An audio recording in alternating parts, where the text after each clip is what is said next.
જય દ્વારકાધીશ, હર હર મહાદેવ। તો મિત્રો સ્વાગત છે ફરી એકવાર આપણા નવા વિડીયોમાં। અને દિવાળી પછીની આ પહેલી આપણી રાઈડ છે મિત્રો। આપણે આવી ગયા છીએ કડિયા ડુંગર। આ મેહુલ ભાઈબંધ છે અને આ રોડ આપણે જવાનું છે।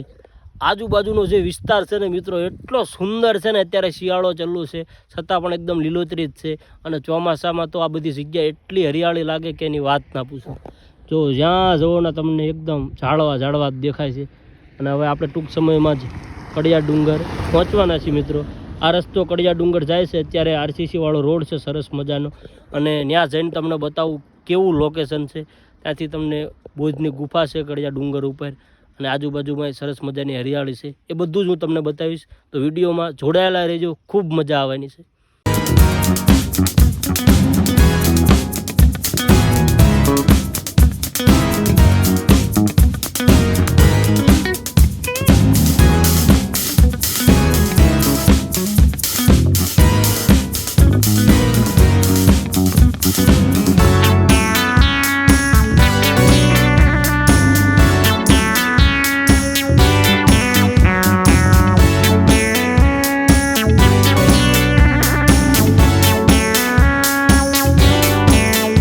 સામે દેખાય ડુંગર છે અને આ રોડ સાઈડ છે ઝઘડિયા। શું આજુબાજુ બધી દુકાનો છે। અત્યારે કોઈ આવ્યું નથી, આજે રવિવાર છે પણ ઓછું પબ્લિક છે। સામે એક દુકાન છે, આ બધી દુકાન બંધ છે। ચોમાસામાં જગ્યા ઉપર વધુ લોકો આવે છે। અને હવે અહીંયા ઉદાસીન અખાડા, જો અહીંયા જે મેન ગેટ છે, હવે ત્યાંથી આપણે અંદર જઈશું। દુકાને તમારે કંઈ પણ નાસ્તા પાણી કર્યું હોય તો મિત્રો નાસ્તો તમે લઈ શકો છો। હવે આપણે મિત્રો અંદર જઈએ છીએ। જુઓ સામે ડુંગર દેખાય, આ ડુંગર ઉપર આપણે જવાનું છે। અને અહીંયા આખો આશ્રમ છે એક તરહનો, સરસ મજાનો આમ શાંતિવાળી જગ્યા। તમે જો ઉદાસીનનો આશ્રમ હોય એ આવી બધી જગ્યા જ હોય। જુઓ અહીંયા આખી સૂચના લખેલી છે, આશ્રમ હોવાથી મર્યાદામાં રહેવું, સ્વચ્છતા જાળવવી, ગમે ત્યાં કચરો ના નાખો, ફૂલ ઝાડ ઉપર ચડવું નહીં। તો બસ આવું છે મિત્રો સરસ મજાનું। જો વડ જુઓ કેટલા મસ્ત વડ છે।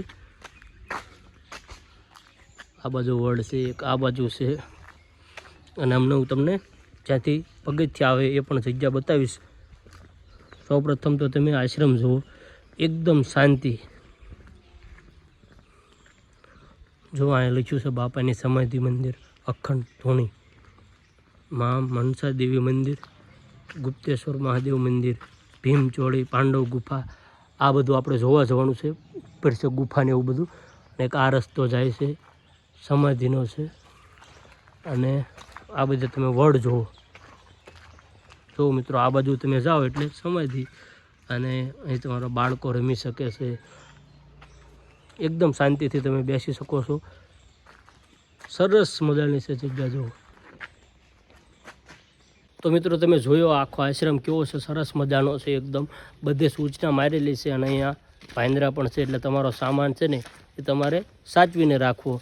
જુઓ તમે આ વડ જુઓ, ફરતી ફરતી બોર્ડર મારેલી છે, અને આજુબાજુનો આ એરિયો છે। જુઓ આપણે જવાનું છે આ રસ્તે, જ્યાં ડુંગર છે અને આ આશ્રમ છે નાનકડો।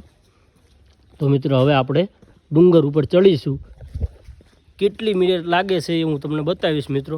ઉપર ગુફા છે, બૌદ્ધ ગુફા છે, ભીમ ગુફા છે, એવું બધું કહે છે, પણ આપણે રિયલ ઉપર જઈને જોઈશું અને હું તમને બતાવીશ મિત્રો।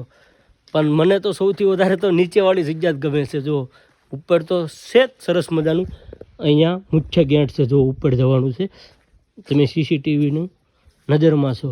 જો આશ્રમ હોવાથી મર્યાદામાં રહેવું, પણ હું તમને એક બહારની જગ્યાનો પાછું ફરી વખત લોકેશન બતાવી દઉં મિત્રો, કે અહીંયા વડ કેવા છે। જો આ વડ જુઓ કેટલા વર્ષ જૂનો હોય છે। તો આવું બધું છે, સામે આવા વડ આપેલા છે। અને હવે જઈશું આપણે સીધા ડુંગર ઉપર। તો ચાલો મિત્રો, આપણે સરસ મજાનું પાણી પી લીધું। આ છે ને ગેટ ઉપર આવવાનો, ત્યાં જ પાણી છે, અને અંદર ગયો એટલે પહેલો જ આવે વડ। અને હવે આપણે ચડીશું આ ડુંગર। જો નાનકડી જગ્યા છે, ડુંગર બહુ ઊંચો નથી, પણ ઉપર જઈને તમને બતાવું મિત્રો ગુફા કેવી છે. જો ઠેર ઠેર બોર્ડ 3 મારેલા છે, એટલે અહીંયા આવો એટલે આપણે મર્યાદામાં રહેવું. કપલ હોય તો કપલની રીતે રહેવું, પણ મર્યાદામાં રહેવું. તો આપણે હવે શરૂઆત કરી દીધી મિત્રો. વાગ્યા કેટલા મેહુલ? એક્ઝેક્ટ 11:15 કે 20 થઈ. 1:20 થઈ મિત્રો. મને ઘડિયાળમાં જોતા નથી આવડતું. તો આ ડુંગર છે, તમે ઉપર જુઓ, જો ફરતી બાજુથી ગમે ના જઈ શકાય. તો આની ઉપર આપણે ચડવાનું છે. ઉપર એ મંદિર છે. જો પહેલાં આવા દાદર નહોતા. તો હવે આપણે આની ઉપર ચડીશું. જો આવું છે કંઈક. જોડાયેલા રહેજો, મજા આવવાની છે. ઉપર સરસ મજાની ગુફા છે, એ હું તમને બતાવીશ. તો મિત્રો જુઓ, ઉપર પગથિયા છે, જય માતાજી લખ્યું છે. અહીં ગુફા છે. આખો ડુંગર આવો છે. ઉપરથી વ્યૂ આવો આવે. આ જગ્યામાં ગુફા છે મિત્રો. આપણે પહોંચી ગયા, ખેડ ઉપર નહીં પણ વચ્ચે પહોંચ્યા. અને અહીંયા એક મંદિર છે, જો જય માતાજી લખ્યું છે. આ મંદિર બંધ છે મિત્રો. અને આપણે આવ્યા, જો સામે દેખાય એ રસ્તો છે, ત્યાંથી આપણે આવ્યા આ બધા ડુંગર ને બધું જોતા જોતા.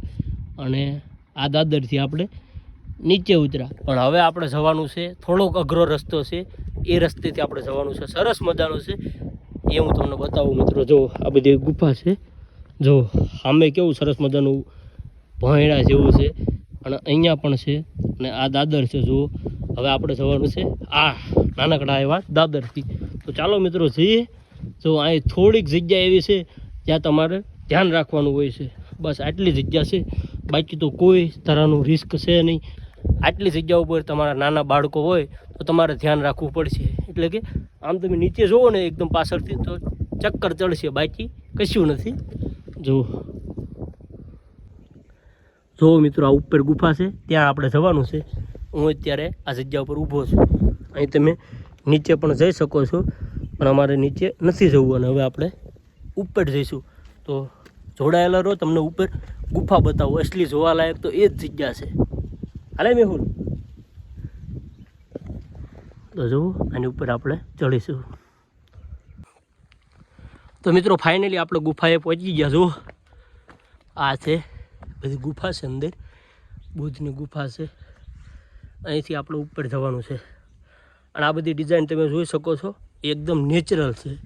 અને આ જગ્યા થોડી બનાવટી છે, બાકી બધું નેચરલ જ છે.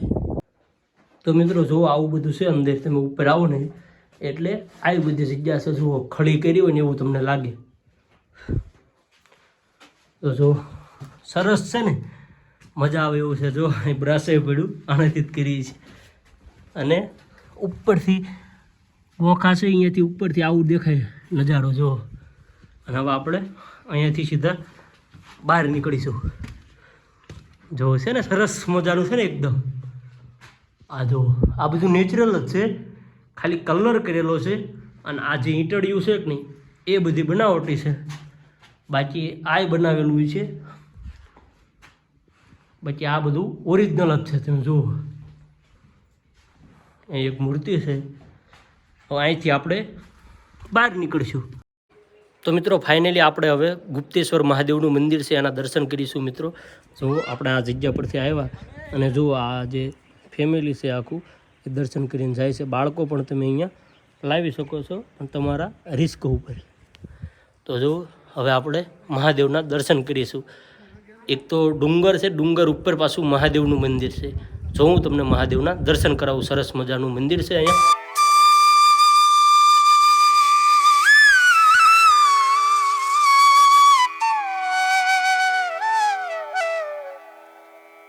તો ફાઇનલી મિત્રો મેં તમને ગુપ્તેશ્વર મહાદેવના દર્શન કરાવી દીધા, આખી ગુફા બતાવી દીધી અને આખો કડિયા ડુંગર બતાવી દીધો. જો છેલ્લી વાર બતાવી દઉં કે આ રસ્તેથી આપણે મહાદેવના દર્શન કરવા ગયા હતા. અને આ રસ્તો છે એ તમે આ બાજુના ડુંગર તરફ પણ જઈ શકો છો મિત્રો. તો આખો ડુંગર આવો છે મિત્રો. અને જો અહીંથી તમે જાઓ તો રેશન કાર્ડમાંથી નામ જાય તમારું, એટલે તમારા જોખમ એ બધું આવવું મિત્રો. તો આવી હતી આ જગ્યા કડિયા ડુંગરની, આખો મેં તમને વિડીયોમાં બતાવી દીધું. તો મિત્રો આજનો વ્લોગ બસ આટલો જ હતો. મળશું નેક્સ્ટ વિડીયોમાં. ત્યાં સુધી બધાને જય દ્વારકાધીશ, હર હર મહાદેવ.